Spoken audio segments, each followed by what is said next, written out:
no sentido de criar algo novo, diferente do que eu represento, do que você representa, que é o ser humano analógico biológico, né? Esse indivíduo, né, esse Homo sapiens, ele vai ser substituído por algo totalmente diferente. Isso aí é fato. Já está acontecendo, inclusive. E nós vamos atravessar esse século sendo expostos a essa diferença. Então é possível que no final desse século, Betete, né, nós sejamos extintos.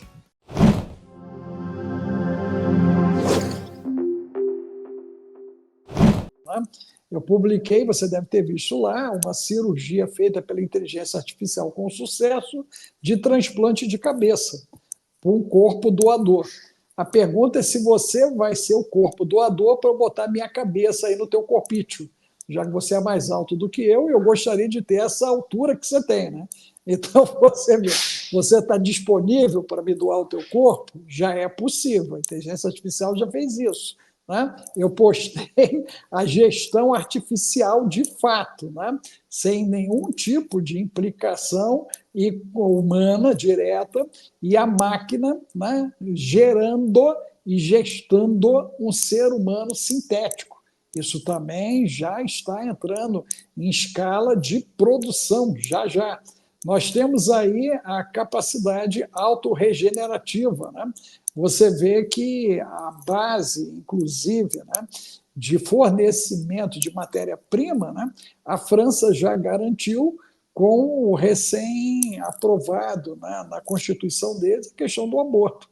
Então, nós temos matéria-prima para as indústrias agora, né, que estão usando não só a gordura da lipo, né, mas vão usar também essas placentas, vão usar esses embriões para alimentar a indústria. Então, a gente percebe, né, que há um grande mover nesse primeiro quarto do século XXI, no sentido de criar algo novo, diferente do que eu represento, do que você representa, que é o ser humano analógico biológico, né? Esse indivíduo, né, esse Homo sapiens, ele vai ser substituído por algo totalmente diferente. Isso aí é fato. Já está acontecendo, inclusive. E nós vamos atravessar esse século sendo expostos a essa diferença. Então, é possível que no final desse século, Betete, né, nós sejamos extintos enquanto seres humanos analógicos biológicos. Século? Repete aí. Oi? Como que é? No É final possível que no final desse século nós, como seres humanos analógicos biológicos, estejamos extintos. A raça humana que nós conhecemos provavelmente não vira esse século. Não vai virar. Não vai virar. Você entendeu? Porque, inclusive, essa raça nova, ela tem como objetivo a viagem interplanetária e uma gestão planetária com pelo menos aí estourando 700 milhões de unidades desse novo humano. Né? Essa é a previsão para o fim do século. Né? Então, em 2040, nós já temos um humano para cada robozinho, né, que vai estar andando entre nós. A China nos surpreendeu com os drones de combate. Você já deve ter visto isso, né?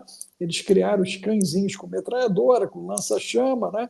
Os robozinhos já estão sendo preparados para o conflito da 3G. Então, a gente percebe, né, que há um mundo paralelo ao mundo que nós compreendemos. E a necessidade humanoide, ela acaba caindo em desuso, já que você tem a inteligência artificial e a robótica mandando forte a partir de 2025. Né? Só o Elon Musk está produzindo milhões de robôs e a China se lançou na mesma ação, né, de milhões de robôs, para reduzir sensivelmente a empregabilidade humana. Bom, agora eu tenho que perguntar do ponto de vista espiritual, né? E Deus? Deus vai permitir isso daí? Porque se o ser humano é uma criação divina e existe uma centelha divina em cada um de nós, o inimigo aqui está dando risada, então? Vamos lá. Você tem que lembrar que, por conta da multidão das nossas iniquidades e transgressões, nós alcançamos o juízo por falta de juízo, né? Você lembra que eu te falei isso a nível de Brasil, inclusive? Eu lembro Sim. bem que a primeira vez que eu te falei, tu arregalou o olho, né? Esses olhinhos pequenininhos aí arregalaram. E aí você, será que é tudo isso? E quando eu te falei que a parada ia bater 4 décadas, né? Você ainda ficou, meu Deus, 4 décadas, né? E você vê que face a face, dia a dia, né? Day a day, se confirma o que eu disse, né? Está se confirmando o que eu disse. Então, você tem o quê? Um cenário, né, de degradação total, a ponto, né, de nós termos a quebra, inclusive, né, dos lava-jatos no país, né, a quebra dos lava-jatos. Os lava-jatos estão quebrando no país em cima disso, né, porque, de maneira efetiva, o que está sendo estabelecido, né, é um novo entendimento, né, que é bom coçar a cabeça mesmo. É bom coçar a cabeça. Um novo entendimento sobre tudo. E dentro desse Os novo. lava-jatos estão quebrando, estão deixando todos eles bem lavadinhos, né? Bem limpinhos, né? Para começar Não, uma o nova vida. negócio é sério, o negócio é sério, né?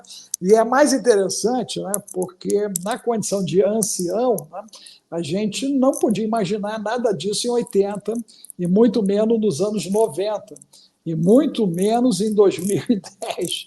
Né? Em 2020, a gente ainda estava com o pezinho em Nárnia. Né? Então, você vê que agora, 4 anos se passaram, e a gente percebe, né, que tudo mudou. As pessoas que estão resistindo à mudança, né, elas estão sendo impactadas por zonas de sofrência, de ansiedade, depressão, pânico, insônia, pensamento acelerado. Né? Eu atendo muitas pessoas na Betete, a nível planetário, e é comum a gente perceber naquele que começa a acordar o início de agitação, que eu entendo que é normal. Né? Você imagina, você está numa zona de conforto, você acorda com a água a 3, 4 metros, como aconteceu em alguns lugares do sul, você imagina o que é isso. Né? Então, as pessoas realmente ficam sobressaltadas diante disso. Porém, aquela pessoa que entendeu isso há algum tempo atrás, que tinha um bendito de um barquinho inflável, que tinha uma bendita mochilinha de sobrevivência, ela conseguiu passar melhor pela tragédia do que aquele que não tinha nada e que ficou dependente de tudo. Aquele que tem amigos está conseguindo, né, lidar com a situação, né, um pouco melhor do que aquele que só cultivou inimigos. Essa que é a grande verdade.